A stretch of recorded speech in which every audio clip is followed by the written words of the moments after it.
Magnesium really helps with muscle cramping.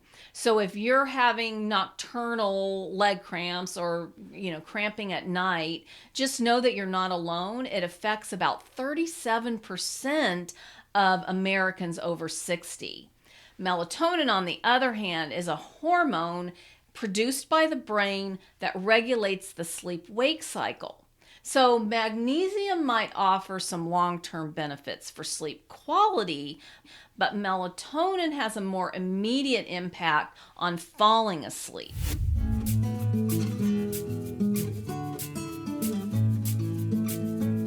Welcome to the Let's Talk Toxins show.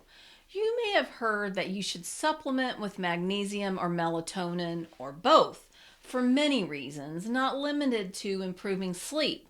In this episode, we're comparing and contrasting. It's magnesium versus melatonin. If you have trouble falling asleep or staying asleep through the night and feel tired and sluggish the next day, these could be signs that your body needs a bit of support to improve your sleep. Are magnesium and melatonin a dream team? Let's find out. And if you're new here, I'm Dr. Gayla Gorman, a licensed acupuncturist, naturopath, and author of What's Your Kryptonite? I wrote the book to help women understand the effects of chronic stress that's turned toxic. In the book, I share the MOLT method I developed to make it easy to shed stress, along with the accumulated toxicity, just like any other creature in nature that's outgrown its trappings, so that you can cruise through midlife and beyond symptom-free, so that you can put an end to health issues like chronic fatigue, insomnia, mood swings, and even weight gain. MOLT, in this case, is an acronym. The T stands for toxins, and I can say with confidence that every symptom is caused by accumulated toxicity. I evaluate 12 categories of toxicity when I'm working with someone to unravel a health mystery.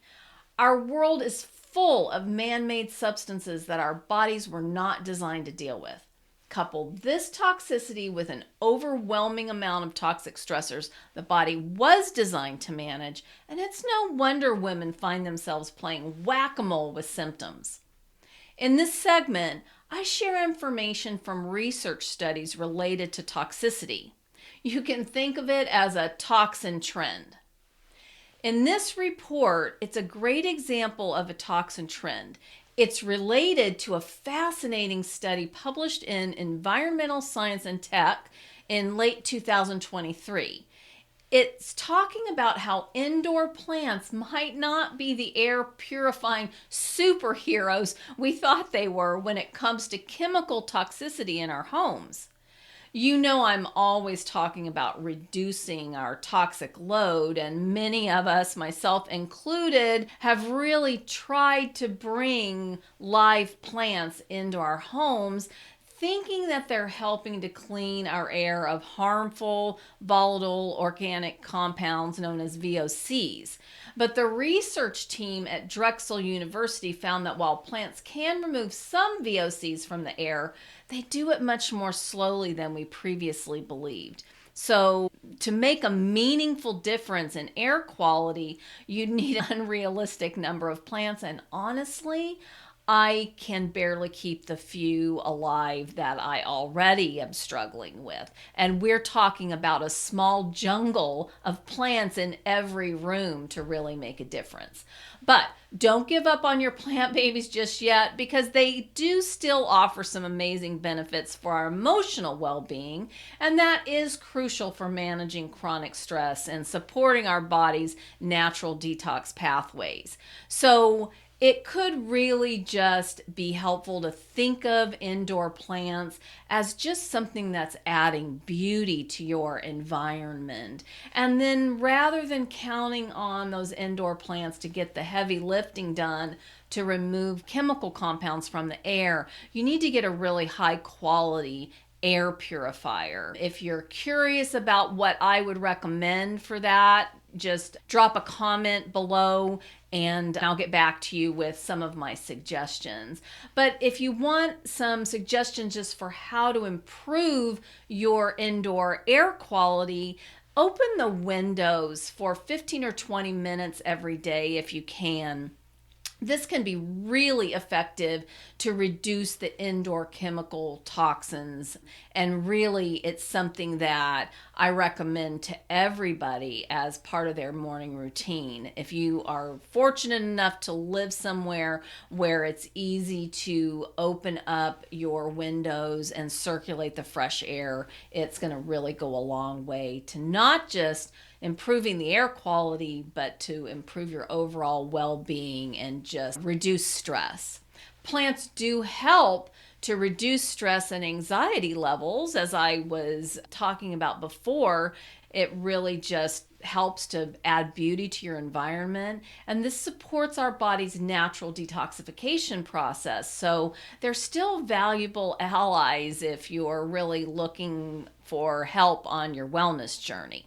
The most effective way to reduce chemical toxicity in your home is through prevention, which involves choosing non-toxic cleaning products, avoiding synthetic fragrances, any of those plug-in devices to add fragrance to the air. Those are really not doing you any favors. You can turn to a high quality air purifier with carbon and HEPA filters. And again, just comment below if you'd like me to share some of my favorite non-toxic alternatives for common household products, or what kind of air purifier that I would suggest you purchase. Again, you're going to want to purchase a high quality unit that really is going to make a difference. So remember, every step toward reducing your toxic load is a step toward vibrant health. In chapter 12 of my book, What's Your Kryptonite, I dedicated it to helping readers manage what I refer to as tricky toxins.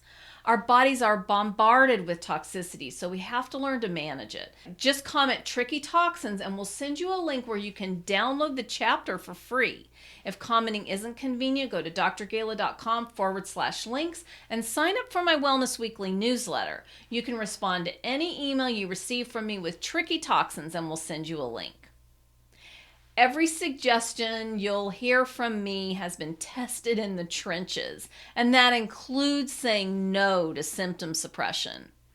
Over the past 4 decades, I've developed processes that work sustainably. Typically, it requires a combination of approaches that I've synthesized to address the health issues that show up repeatedly for many women. In this segment, I'm opening the kimono to share how I was challenged to apply my suggestions.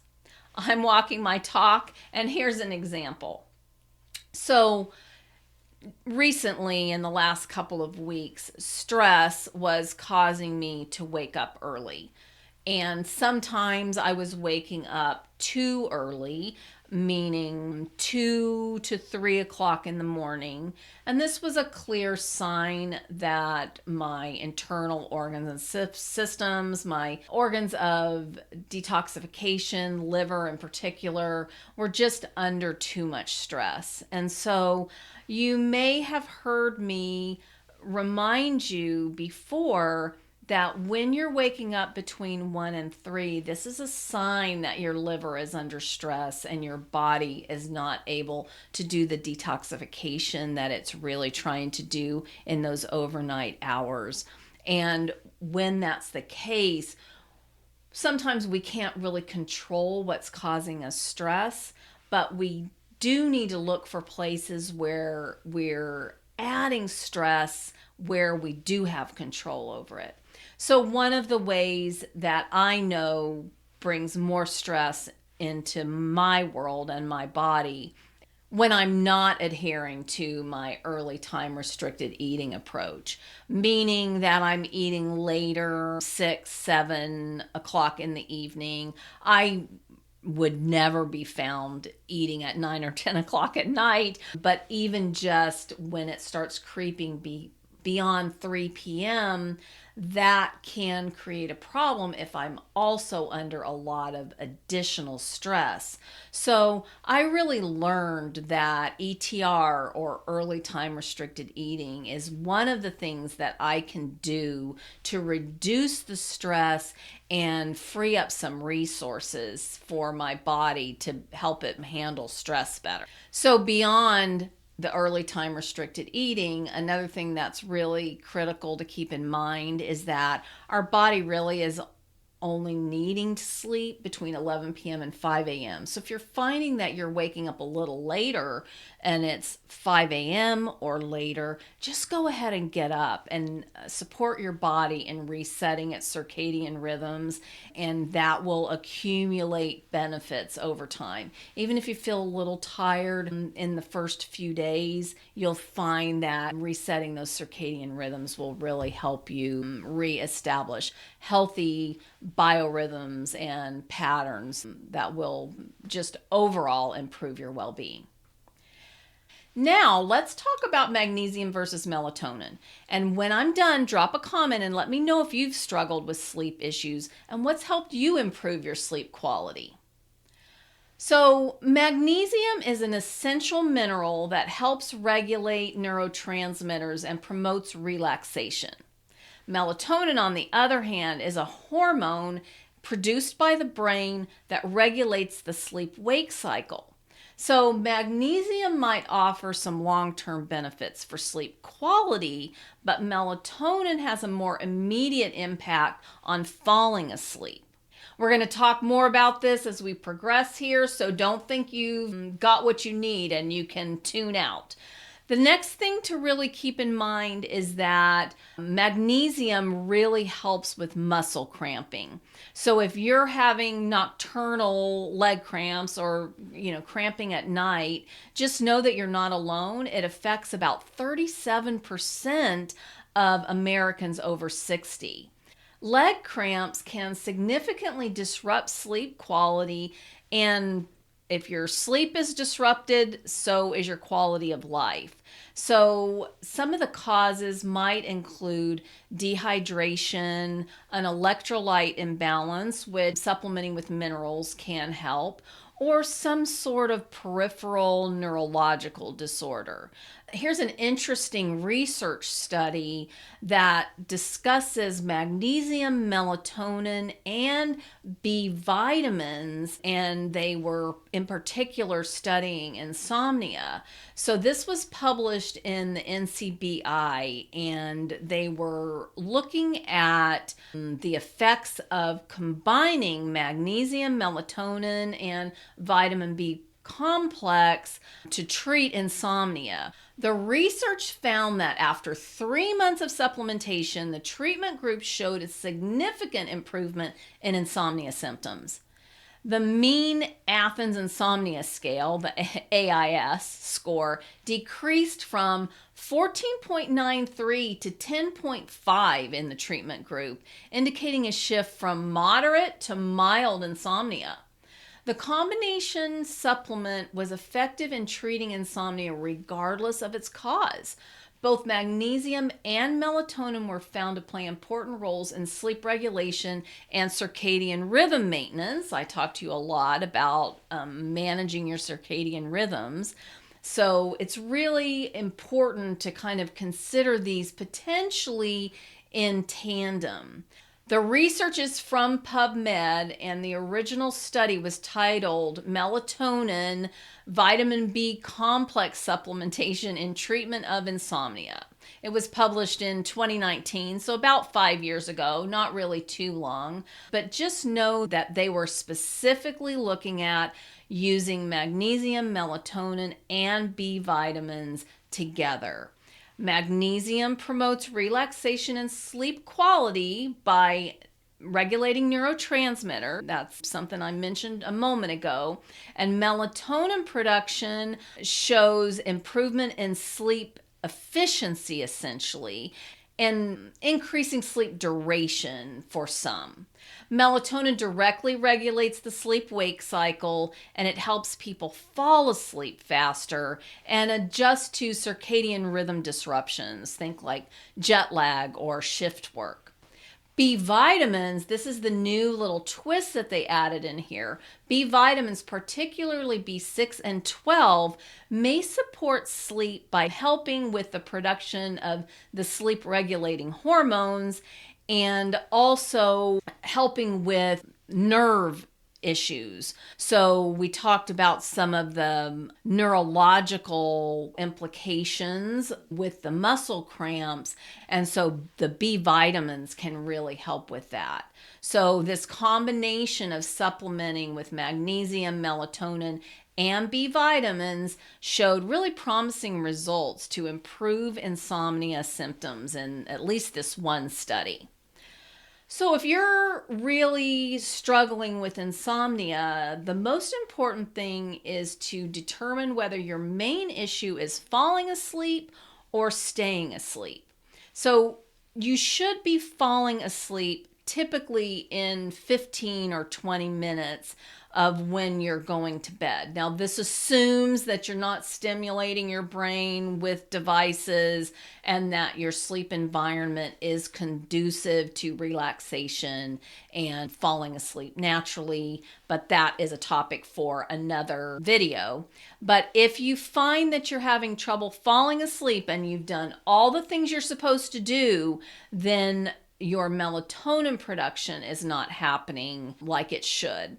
If you're having more difficulty staying asleep and you're not really waking up regularly between that 1 and 3 a.m. period, which points to the liver, then you may be finding that you're having muscle cramps or something like that is disturbing your sleep. This points more to magnesium. I will say that if I wake up and have any sort of leg cramp, I know I've got a magnesium deficiency, and I will use a particular type of magnesium that really absorbs quickly, and I can fall back to sleep fairly quickly, and the leg cramps are relieved. So I have a couple of things I still want to share with you so that you can use magnesium and melatonin to optimize wellness. But remember, you can get the Tricky Toxins chapter of my book, What's Your Kryptonite, for free. Just comment Tricky Toxins and we'll send you a link where you can download the chapter.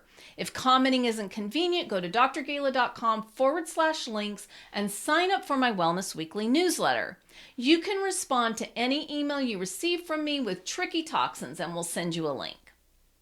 Now, let's continue with a couple of additional things I want you to know about using magnesium or melatonin. And don't forget, when I'm done, drop a comment and let me know if you've found ways to improve your sleep and how you did it.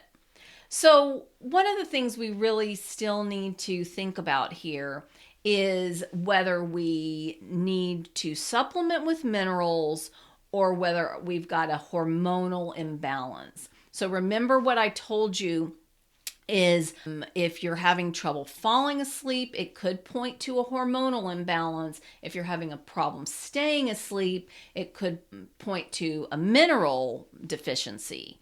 So magnesium is an essential mineral and it promotes relaxation and sleep by regulating neurotransmitters and activating the parasympathetic nervous system.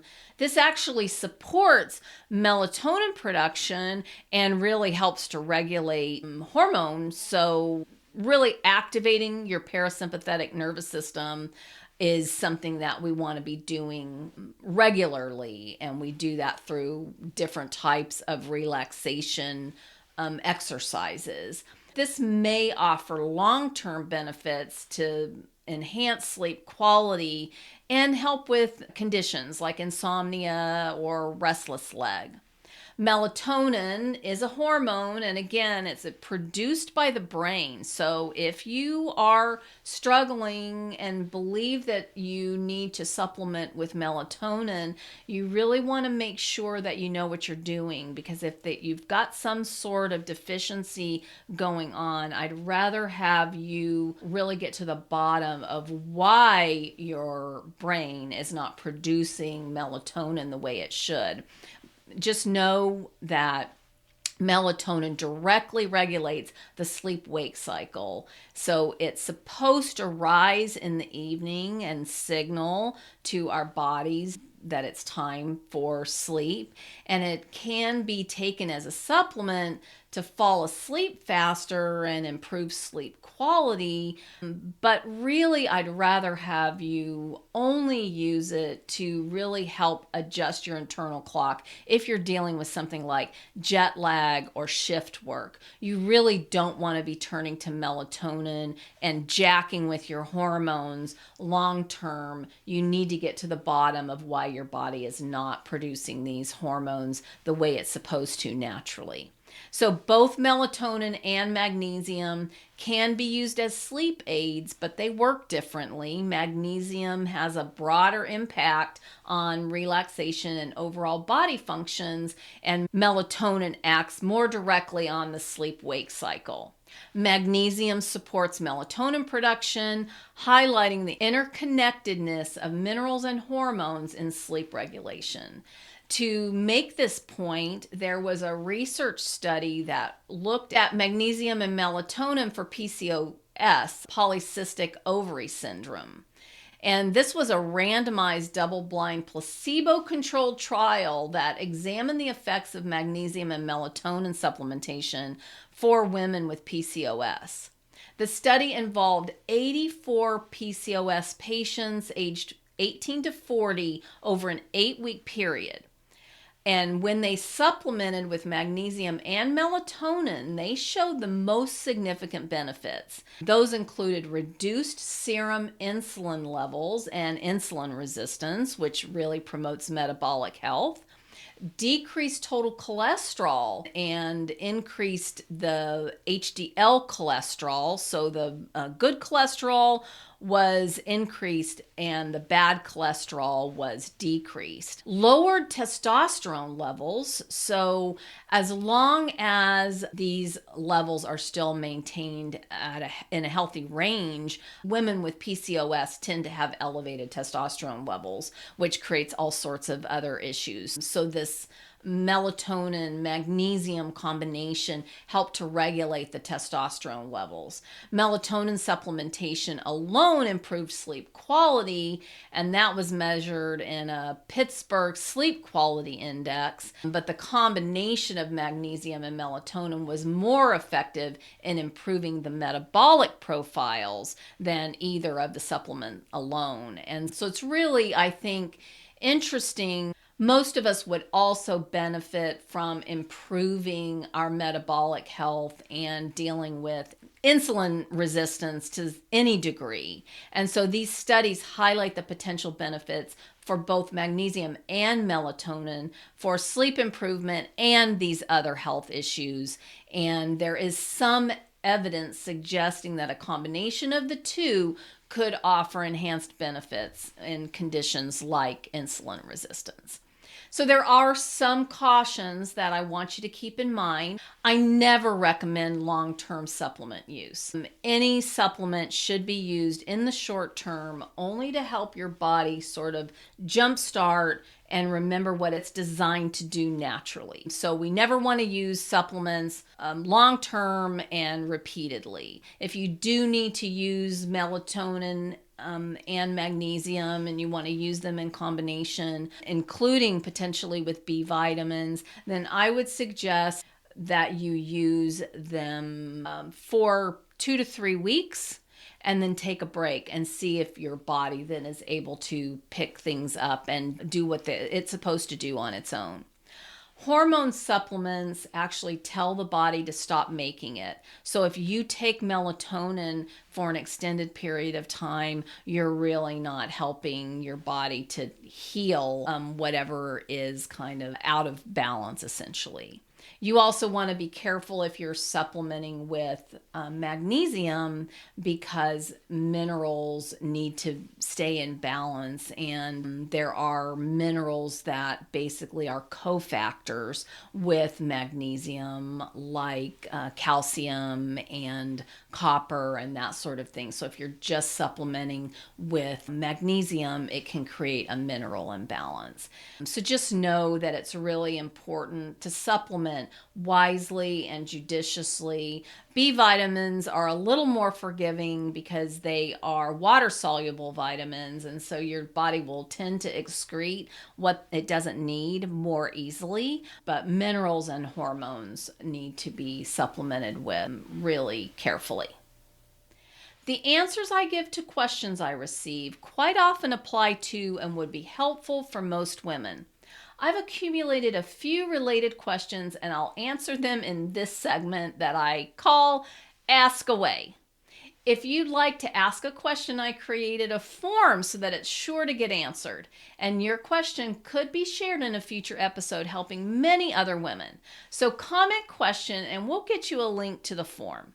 If commenting isn't convenient, go to drgala.com/links and sign up for my Wellness Weekly newsletter. You can respond to any email you receive from me with question and we'll send you a link. How might combining these supplements affect my hormone levels, especially during menopause? Well, just a quick reminder, I don't recommend taking any supplement, hormone, vitamin, mineral, any supplement long term. The only exception I make for that is what I refer to as diet enhancement. So there are some things that essentially are just designed to improve our sorely lacking diets. So there are some exceptions there, but it's always best to manage your stress first. Stress, the research has shown that stress is the root cause of 90+% of disease. And so chronic stress has often led to adrenal fatigue for women as they age. And then what happens is this adrenal fatigue is really limiting our body's ability to be able to handle some of the additional pressures of aging, including our changes in hormones. And so when we supplement with hormones, we are really just suppressing symptoms that is escalating our body's challenges essentially. And so we don't want to be suppressing symptoms. We don't want to be supplementing with hormones long term. So anything you're considering supplementing with, we just want to supplement in the short term, give our body a little bit of a boost, and then really encourage our body to be able to do what it's designed to do naturally long term. And that means that it's on us to really work to manage stress and really dial back the stress on our adrenals and free up some resources so that our body can rest and do the repair work that is necessary. You know, we're constantly needing to do repair. And if there's not enough resources to get that job done, then the way I describe it is that you end up with a lot of deferred maintenance. And if you're experiencing symptoms, then that is a clear indication that you have a lot of deferred maintenance that needs to be done. How long should I try this combination before expecting to see improvements in my sleep quality? Well, this combination being magnesium, melatonin, and B vitamins. And just know that once you introduce this combination, you should begin seeing improvement very quickly, usually within a day or two or three. And so if you're not seeing improvement quickly by, again, combining magnesium, melatonin, and B vitamins, then it's a clear indication that there is something else causing the problem. And so the way I typically would investigate this is to start looking for other things that you're doing that are really interfering with your body's natural process of falling and staying asleep, and also for doing all the repair and maintenance work that it's designed to do. For example, if you are not really managing your body's exposure, your eyes' exposure to artificial light, blue light in particular, in the evening, that can really affect your brain's ability to be able to produce melatonin. So don't be surprised if you're not falling asleep the way you should. It's really important to recognize that you have to become your own PCP. I talk about this in my book, What's Your Kryptonite? That's your primary care person. And you need to become a detective and really look at the places where you might have issues that could be addressed, eliminating the need to introduce these additional supplements that will cause additional issues if you are just trying to mask the problem, the root cause. If you're essentially trying to supplement around the root cause because you don't want to make lifestyle adjustments or changes that you know are called for, then kicking the can down the road could be really detrimental for your health. Might this combination help with other issues I'm experiencing, like muscle tension or anxiety? Well, again, we're talking about magnesium, melatonin, and B vitamins. And so magnesium is fantastic for muscle cramps and generally for relaxation. And so if you're finding that you are waking up with muscle cramps, then 100% magnesium is the first thing I would tell you to try. B vitamins are really great for anxiety, and a lot of times people with anxiety really have a hard time relaxing. So as you can see, supplementing with magnesium and B vitamins seem to be an interesting combination, right?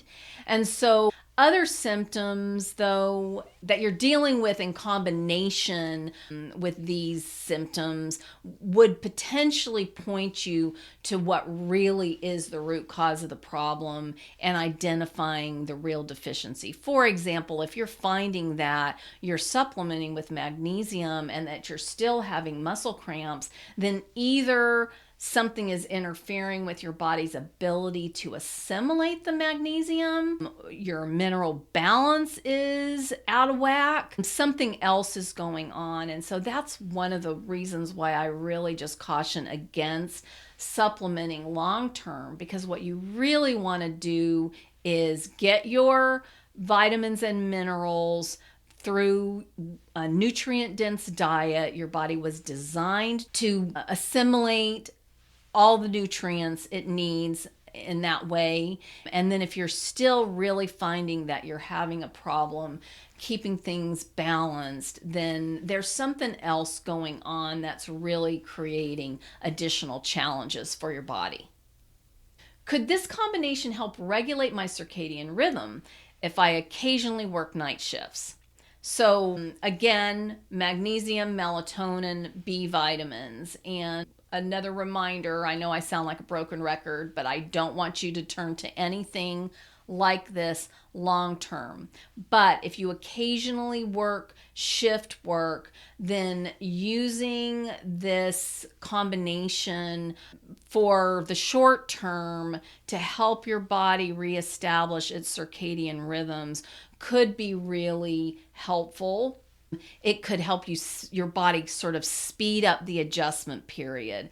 But just know that when you're working shift work and you're trying to change your body's circadian rhythms, like just short term, that is really one of the most challenging things to do and causes the most internal disturbance or disruption. if you need to work on a schedule that is not the normal sort of 9 to 5 schedule that most of the universe works on, then just know that you need to adopt that schedule and go all in and really change your entire life and lifestyle to work around that. And if you think about it, that could be kind of isolating, unless you really enjoy your work and you feel like you've got kind of a social community that also works on your same schedule, then it can be really isolating because you're going to be sleeping when other people are working. And, it's going to be really challenging to establish the periods of time where you're both essentially awake and wanting to do the same sort of activities. So really, don't take working shift work lightly. This is something that really needs to make sense for you, and you need to take it seriously and make the appropriate adjustments. Are there any long-term concerns I should be aware of if I decide to take magnesium and melatonin regularly? Well, 100%, I never recommend taking anything long-term. So this information here that I'm sharing should not be taken as my endorsement that you should just begin taking magnesium and melatonin and even potentially adding in B vitamins long term without taking breaks. When you start supplementing with melatonin, you are disturbing your hormone production. Taking melatonin is going to essentially trigger to your brain that it doesn't have to make it naturally, which sounds like it's going to create a dependency, right? Which it does. And so then if you ever try to wean yourself from it, you've really got an uphill battle. So just say no. Anything related to disturbing your hormones should be really just done on a short-term basis. And then with mineral imbalance, we really just want to make sure that we're supplementing only when we absolutely need to, and that otherwise, if you feel like you really want or need to supplement with minerals regularly, then you want to use a mineral complex that is a really high quality mineral complex. Again, I don't recommend that you take it all the time. And if you decide to take a mineral complex, you want to use several different companies and rotate the companies so that you're getting a different sort of microbiome in that mineral complex, because every company is going to source their ingredients from a different place. And as a reminder, just know that symptom suppression is not going to get you where you want to go if your goal is optimal health. And so we really don't want to use any of this to suppress symptoms. If we really believe that we've just got a short-term problem, it's totally acceptable to just supplement with something short term. And that typically is a day or 2 or 3. If you feel like you have really created some sort of issue and you need to supplement again for several weeks, when I create a protocol for people that I work with, we typically take some combination of things for several weeks, 3 to 4 weeks, and then we take a period of time off.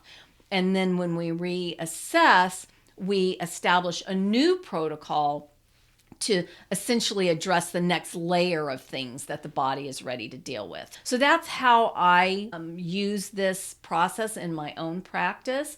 But then if you really have done a good job of taking care of the toxicity that has built up in your body, then you should really not have to supplement with anything. And I go periods of time where I really take no supplements for weeks at a time. And, for somebody who really works with supplements, if I felt like I wanted to take something long term, it would be very easy for me to do that. But I just say no, and so should you. And remember, if you'd like me to answer your specific question, make sure to comment question and we'll send you a link to the submission form. You'll want to subscribe to the channel notifications to get regular updates. And that's a wrap for this episode. This has been the Let's Talk Toxins show. Make sure you subscribe to my channel on YouTube and activate the notifications. You'll get a reminder when I'm going live next. Until then, be well.